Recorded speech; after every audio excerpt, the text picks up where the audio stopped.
Hello and welcome to your NAB Trade Top 3. I'm Andrew Gagan.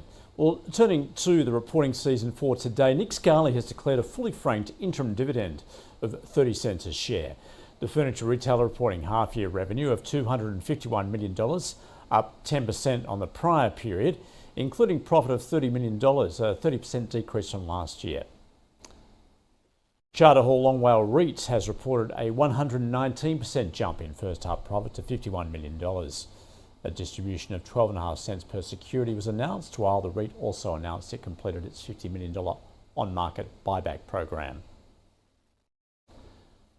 And Domino's will close 205 loss-making stores, including 172 in Japan, in a bid to sharpen market focus and improve profitability, the company has said. The company is expecting a half-year underlying net profit before tax of between $84 and $86 million, according to its latest trading update. Net debt increased by $15 million to $705 million during the first half.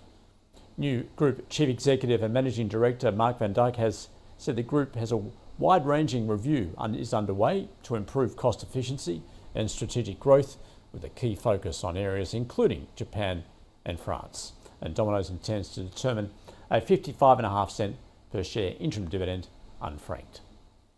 And that is your reporting season top 3.